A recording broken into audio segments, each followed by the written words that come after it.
یہ نحر گردن میں ایسے یوں کر کے. تو جب وہ اونٹ گرا اور پچھلے 4 اونٹوں نے دیکھا کہ یہ اونٹ اللہ کے نبی کے ہاتھوں ذبح ہوا ہے تو ان دونوں 4 اونٹوں میں نا رسہ کشی شروع ہو گئی. ہر اونٹ یہ کوشش کر رہا تھا کہ میں آگے بڑھ کے پہلے ذبح ہو جاؤں. وہ ایک دوسرے کو کاٹ رہے تھے کہ مجھے آگے جانے دو، مجھے آگے جانے دو. سبحان اللہ، اللہ اکبر. اور 1.25 لاکھ کا مجمع یہ منظر دیکھ رہا ہے کہ اونٹوں میں لڑائی ہو رہی ہے، ادھر گھسیٹ کے لانا پڑتا ہے، ادھر وہ خود آگے بھاگ رہے ہیں کہ مجھے ذبح ہونے دو، مجھے ذبح ہونے دو. آپ نے 63 اونٹ ذبح کر کے برچھا پھینک دیا اور علی سے کہا علی اس کو اعلان کر دو کہ جو لے جانا چاہے لے جاؤ، اور ہر اونٹ میں سے ایک ایک بوٹی کاٹ کر دیگ چڑھا دو، دیگ چڑھا دو. اور اپنی بیویوں کی طرف سے آپ نے ایک گائے ذبح فرمائی. پھر آپ نے معمر بن عبداللہ رضی اللہ تعالیٰ عنہ کو بلوایا اور ان کے سامنے ایسے بیٹھ گئے، ایسے کر کے پاؤں کے بل ایسے بیٹھ گئے اور فرمایا معمر اب نبی کی گردن تیرے ہاتھ میں ہے، پتہ نہیں تو کیا کرے گا. یہ مہاجرین میں سے ہیں اور آپ کے نائی کا کام کیا کرتے تھے. تو انہوں نے فرمایا یا رسول اللہ یہ تو معمر کے بھاگ جاگے کہ وہ نبی کی خدمت کے لیے مقرر ہو گیا، میری کیا ہستی اوقات ہے.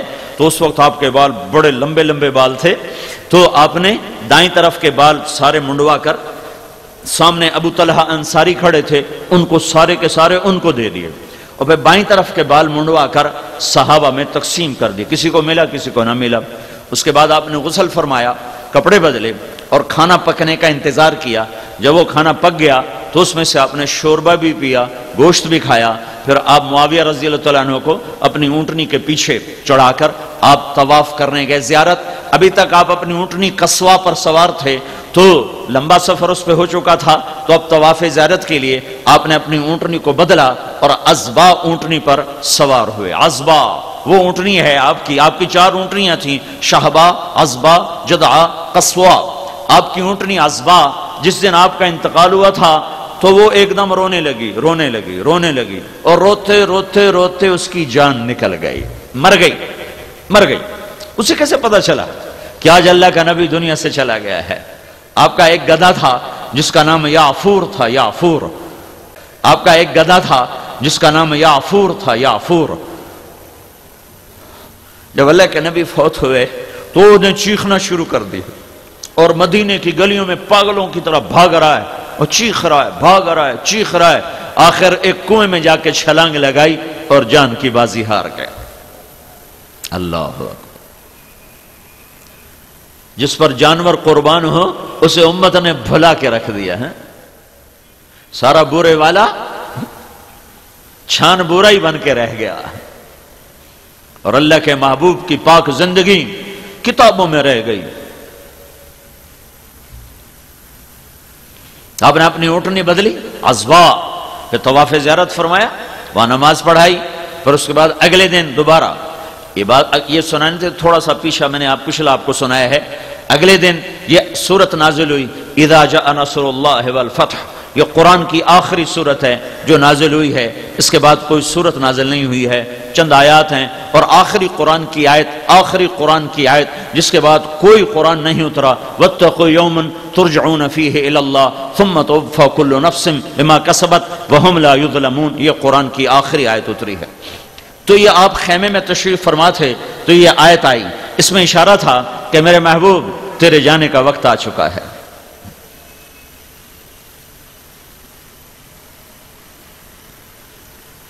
تیرے جانے کا وقت آ چکا ہے. فسبح بحمد ربک واستغفر. تیاری کرو. تو آپ اس دن نکلے ایک دم اس آیت کے اترنے کے بعد، اس سورت کے اترنے کے بعد، اور آپ نے جمرات کی رمی فرمائی، پہلا اور دوسرا اور تیسرا. ہر جمرے کو رمی، ہر شیطان کو رمی کرنے کے بعد آپ بیت اللہ کی طرف منہ فرما کے دعا مانگی آپ نے. اور یہ دعا اتنی دیر مانگی جتنی دیر میں سورہ بقرہ پڑھی جاتی ہے. سورہ بقرہ یہ کوئی پونے گھنٹے کی دعا آپ نے مانگی. پھر دوسرے شیطان کو کنکر مارے، پھر کوئی پونے گھنٹے کی دعا مانگی. پھر تیسرے شیطان کو کنکر مارے. پھر مجمع آپ کے کچھ ساتھ تھا، کچھ خیموں میں تھا. تو آپ وہاں اپنی اونٹنی پر تشریف فرما ہوئے. ابو بکرہ رضی اللہ تعالیٰ عنہ آپ کی اونٹنی کے ایسے نیچے کھڑے تھے، ایسے ہی منہ کے نیچے ہی، اور اونٹنی کا لعاب ابو بکرہ کے کندھے پر گر رہا تھا، یہاں یوں گر رہا تھا. ان ایسے اونٹنی کی نکیل کو پکڑا ہوا تھا۔ تو اس میں اللہ کے نبی نے یہ جملہ بولا، ایھا الناس عسى الا تلقونی بعد عامی ھذا۔ جو درد ہے اس جملے میں تمہیں بتا نہیں سکتا ہوں۔ اے ہائے، مرنے والا جب حسرت سے دیکھتا ہے اپنی اولاد کو تو وہ جو بولتا ہے وہ الفاظ نہیں ہوتے، وہ دوری دھار کا خنجر ہوتا ہے جو قلب و جگر کو چیر کے رکھ دیتا ہے۔ تو آپ کو نظر آ گیا تھا کہ میرے رب نے میرے روانہ ہونے کا اعلان کر دیا ہے، تو سامنے اپنا گلشن تیار ہے، جیسے مالی گلشن کو دیکھتا ہے جو چھوڑنا پڑ رہا ہو تو کیا اس کی حسرت ہوتی ہے۔ اس ایک جملے میں جو حسرتیں ہیں میں اس پر رو تو سکتا ہوں، میں اسے الفاظ میں نہیں لا سکتا۔ ایھا الناس عسى الا تلقونی بعد عامی ھذا۔ لوگو، یہ میری تمہاری آخری ملاقات ہے، آج کے بعد تم مجھے دیکھ نہ پاؤ گے۔ اس 11 تاریخ کے خطبے میں اب جب مینا میں عرفات میں جب آپ کو کسی بات کی ضرورت پڑتی تھی تو ربیہ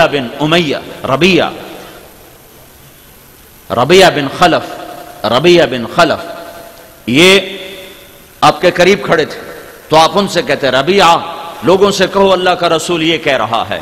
ان کی آواز بلند تھی تو کہتے لوگو اللہ کا رسول یہ فرما رہا ہے۔ لیکن آج جذبات اور جدائی کا غم اور جذبات اور محبت اور شفقت اور فراق، اتنا کچھ اکٹھا ہو گیا تھا کہ جوش میں آپ کی آواز بلند ہوئی، اور کسی ترجمان اور کسی کو کہنے کی ضرورت نہیں تھی۔ 4 میل لمبی وادی ہے مینا کی، مزدلفہ کے ابتدا اور مینا کے آخری کنارے تک اللہ کے نبی کی آواز بغیر سپیکر کے جا رہی تھی، اور سننے والے جو سامنے کھڑے تھے وہ بھی ایسے سن رہے تھے جیسے آخری خیمے والا۔ خیموں میں بیٹھی عورتوں نے سنا، سارے آدمی تو ساتھ نہیں آئے تھے کنکر مارنے، کچھ ساتھ آ گئے تھے، کچھ خیموں میں تھے، عورتیں بھی، مرد بھی، بوڑھے بھی۔ تو آپ کی آواز اتنی بلند ہوئی ہے جوش میں، جذبات میں، کہ مینا کے آخری کنارے تک اور پہاڑوں کی چوٹیوں تک آپ کی آواز پھیل رہی تھی۔ اور اس میں آپ نے یہ جملہ 3 دفعہ دہرایا، فَلْيَبَلِّغِ الشَّاهِدُ الْغَائِبُ۔ میرا پیغام آگے پہنچا دو،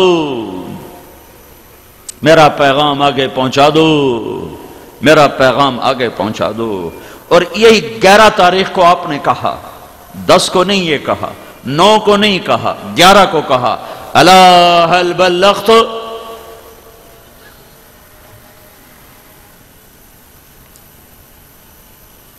کیا میں نے اللہ کی امانت کو پہنچا دیا؟ الا هل بلغت؟ کیا میں نے اللہ کی امانت کو پہنچا دیا؟ یہ 11 تاریخ کو کہ پتا ہے کہ اب سب جانا ہی ہے، تو پھر سب نے کہا بلغت الرسالہ وأديت الأمانة ونصحت الأمة۔ یا رسول اللہ، ہم گواہ ہیں، آپ نے پیغام پہنچا دیا، آپ نے امانت کو منتقل کر دیا۔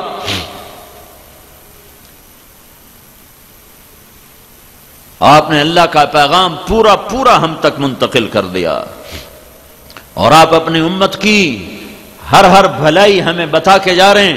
تو کہا اللہم اشہد، اللہم اشہد، اللہم اشہد۔ اللہ گواہ ہو جا، یہ کہہ رہے ہیں میں نے تیرا پیغام پہنچا دیا ہے۔ یہ 11 تاریخ کو یہ تبلیغ کا کام امت کی طرف منتقل ہوا، فَلْيَبَلِّغِ الشَّاهِدُ الْغَائِبُ۔ جاؤ میرا پیغام آگے پہنچا دو۔ یہ تبلیغ کا کام کوئی تحریک نہیں، کوئی جماعت نہیں، یہ امت کا اصل کام ہے۔ جتنے دین کے کام ہیں تبلیغ کے سوا وہ طلبگاروں کے لیے ہیں، بے طلب کے لیے اس میں کوئی پیغام۔ ابھی ظہر کے وقت ایک شخص نے مجھ سے کہا وہ بہاڑی میں کہ میں اپنا بیٹا آپ کے مدرسے میں داخل کرانا چاہتا ہوں. میں نے کہا میرے پاس کوئی جگہ نہیں ہے، ایک بستر بچھانے کی بھی جگہ کوئی نہیں ہے، میں معافی چاہتا ہوں، میں داخل نہیں کر سکتا. دعوت ہے جس میں وسعت ہے سمندر کی طرح، جس میں اٹھان ہے بادلوں کی طرح، جس میں فیضان ہے بارش کے قطروں کی طرح، جو طلبگار پہ بھی برستا ہے، بے طلب پہ بھی برستا ہے.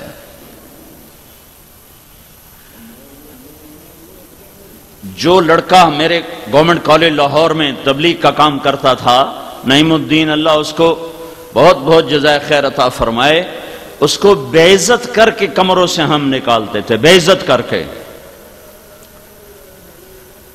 دھکے دے کر. خود میں نے یوں دھکا دے کے اسے کمرے سے نکالا. میں قربان جاؤں اس کے ظرف پر کہ وہ پھر بھی ملنے آ جاتا تھا اور پھر دعوت دیتا تھا. کوئی مولوی یہ کر سکتا ہے؟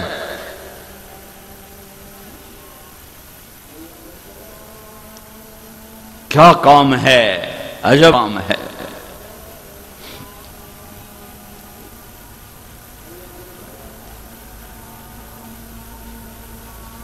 کہ سبحان اللہ، کہ گالیاں دینے والے کے بھی پیچھے جاؤ، دھکے دینے والے کے بھی پیچھے جاؤ.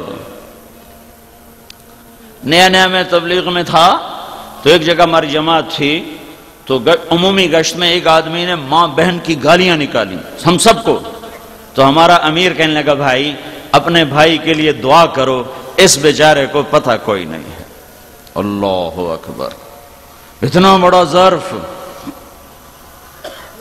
کسی دیندار کو اوئے کر دو تو تمہیں حشر دکھا دے گا کہ تو ہے کون مجھے اوئے کہنے والا.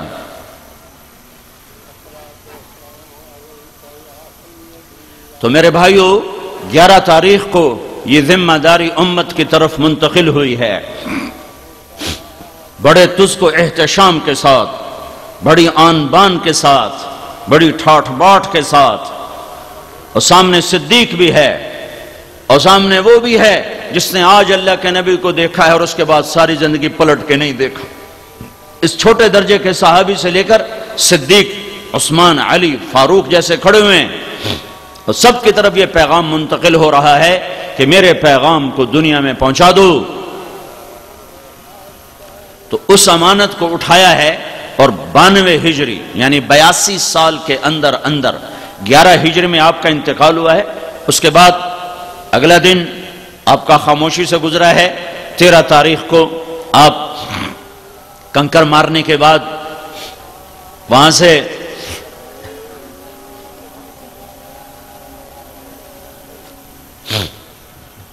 رات آپ نے وادی ابتا میں آ کے قیام کیا ہے، اور تہجد کی نماز کے وقت آپ نے جا کر طواف زیارت فرمایا ہے، اور پھر فجر کی نماز آپ نے حرم میں ادا فرمائی ہے، اور سورہ والطور کی تلاوت فرمائی ہے. اور 14 کی صبح کو آپ مکہ سے نکلے ہیں. 8 دن کے بعد آپ مدینہ پہنچے ہیں، اور اس کے بعد 12 ربیع الاول کو آپ دنیا سے تشریف لے جاتے ہیں. 29 ربیع الاول کو 29 صفر، محرم صفر، یہ مہینہ 29 کا تھا. آپ کو عصر کی نماز کے بعد جنت البقیع سے واپسی پر ایک جنازے کی شرکت میں آپ کو سر درد ہوتا ہے. گھر پہنچتے پہنچتے وہ بخار میں تبدیل ہو جاتا ہے، اور 12 ربیع الاول کو آپ دنیا سے تشریف لے جاتے ہیں.